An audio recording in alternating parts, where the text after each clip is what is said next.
So now let's study the terms related to flower. There are many terms related to flower depending on the presence and absence of whorls, depending on the number of whorls, depending on the sex of the flower, whether the flower has both the reproductive organ or has only one reproductive organ, or based on the presence and absence of pedicel. So there are many terms related to that. Let us study each term one by one in detail. Coming to the first division, that is your based on number of whorls. We have studied there are 4 whorls: calyx, corolla, androecium and gynoecium. So based on number of whorls, whether all the 4 whorls are present or any whorl is missing, the flower is divided into 2 parts, that is your incomplete flower and complete flower. Incomplete flowers are those flowers where any one of the whorls of the flower is missing. Especially we see in unisexual flowers where either the androecium or the gynoecium is missing. So incomplete flower will have incomplete flower will lack any one of the whorls. And next division is a complete flower where all the 4 whorls are present. That is a calyx, corolla, androecium and gynoecium. All the 4 whorls are present. Now since all the 4 whorls are present, some of the whorls are important and some whorls are not important.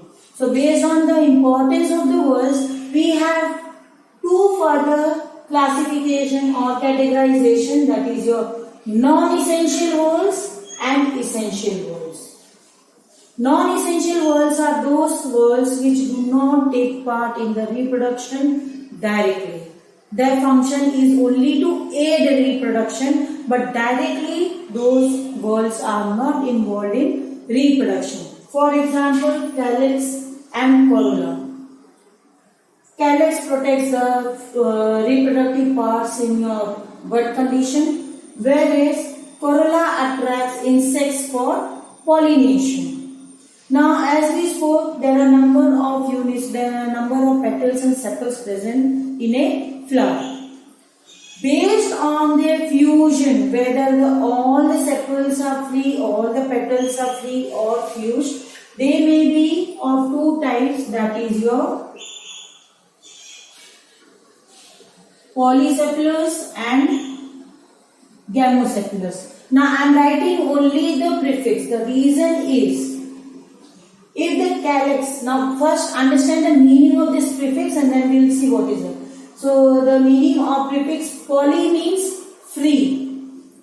Poly means free. So when I say it's polysepalous, if all the sepals are free, then it is, the condition is polysepalous, and you will see this condition in mustard flower. All the sepals are free. And free in the sense they will look like this. So this is your thalamus. So all the sepals will be free in different direction. Such type of sepals are known as polysepalous. Then coming to gamo. Gamo means fused. Poly means free and gamo means fused. Poly means free, gamo means fused. So all the sepals are free, polysepalous. All the sepals are fused, gamosepalous. So gamosepalous you will see in hibiscus. So this is your gamosepalous where the sepals are fused. So this is your gamo condition and this is your poly condition. Even the petals, hibiscus flower you have seen, the petals of the hibiscus flower is free and hence they are known as polypetalous. So in corolla also you will have, based on fusion, polypetalous and gamopetalous. So in corolla also you will have polypetalous and gamopetalous.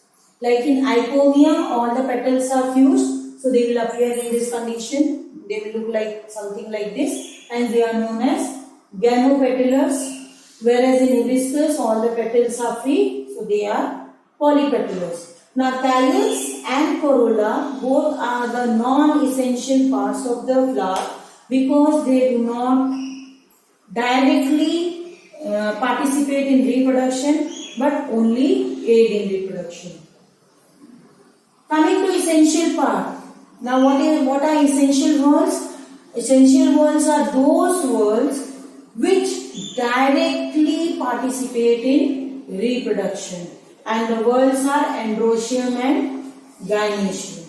Both the whorls are known as essential whorls. Androecium is your male reproductive part and gynoecium is your female reproductive part.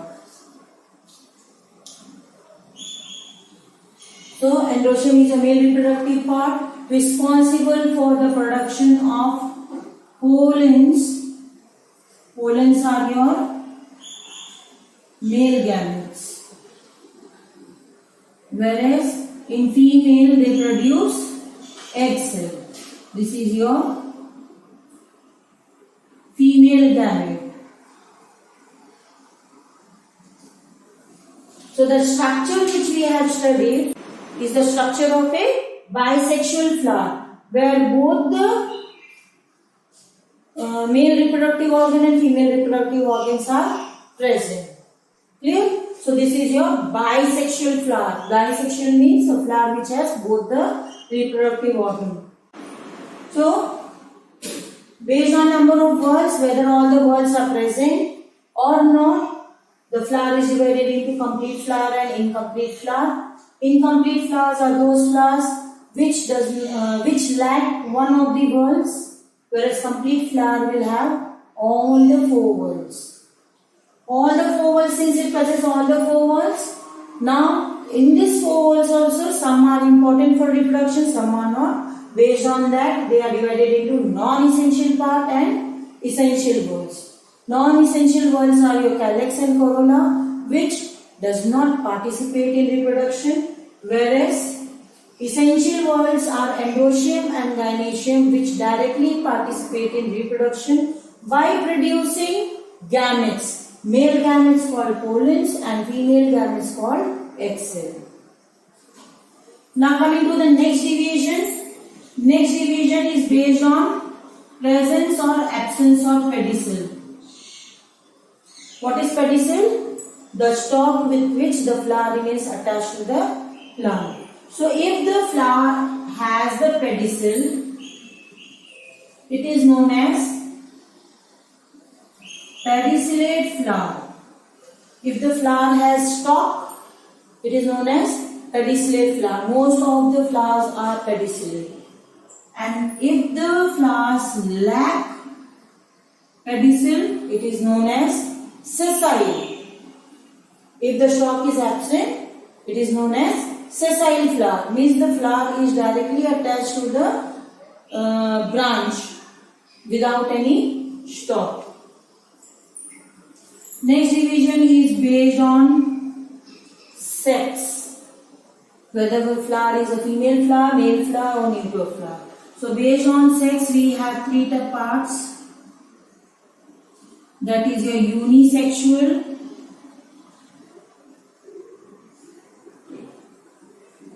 bisexual and neuter. Neuter flowers are those flowers which does not have androecium or gynoecium. Both androecium and gynoecium are absent in neuter flowers. For example, your ray florets of sunflower. The petals of the sunflower that you see are neuter flowers. They do not have any reproductive organ. Coming to bisexual flowers, bisexual flower will have both androecium and gynoecium, the structure which we have studied just now. They are also known as hermaphrodites.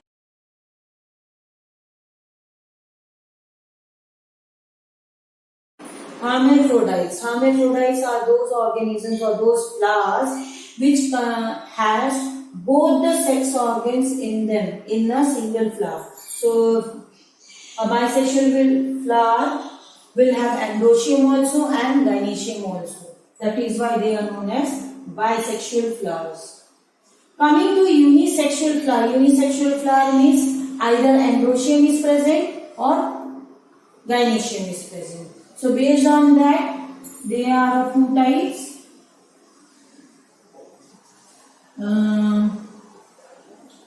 The flower which has only stamens, only androecium, they are known as staminate flowers, and the flower which has only female part, that is known as pistillate flower.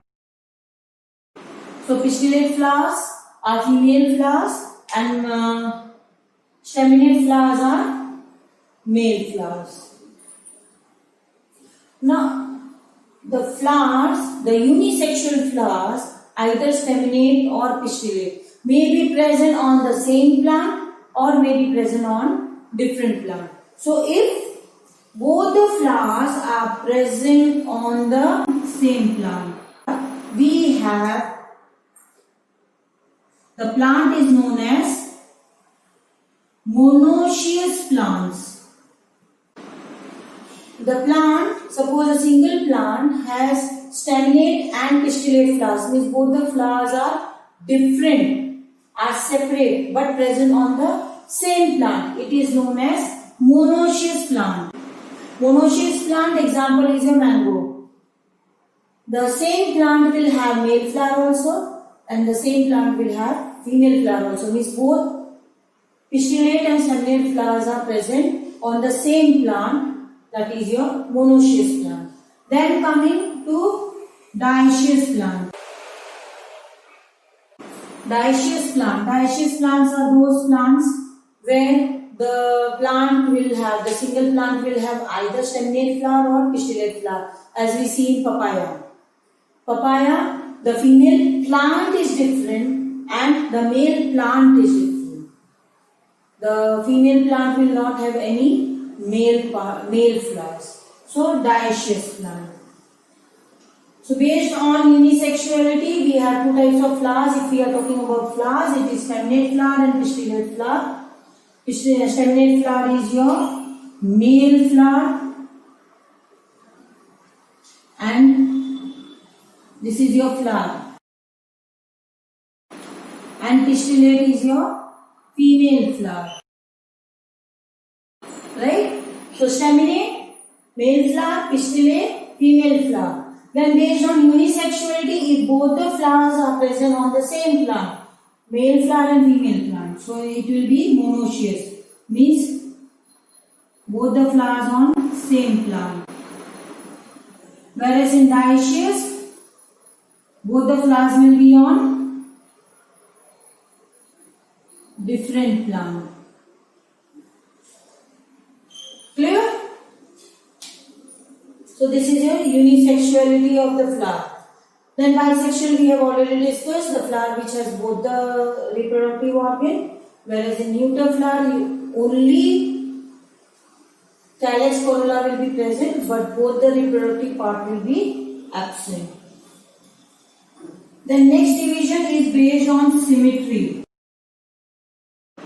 Actinomorphic and zygomorphic. Actinomorphic and zygomorphic. Actinomorphic means the flower can be cut into two equal halves in any plane. So actinomorphic, the flower that can be divided into two equal halves by cutting it into any plane. In whichever diameter radius you cut, the flower will divide into two equal planes. Then zygomorphic, only one plane. Means a flower that can be divided into two equal parts in one plane only. So bisexual flowers, you can divide it into two equal halves in any plane.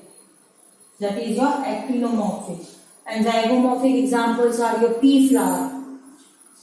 Pea, they have a very typical shape, so they can be divided into two equal halves in one plane only.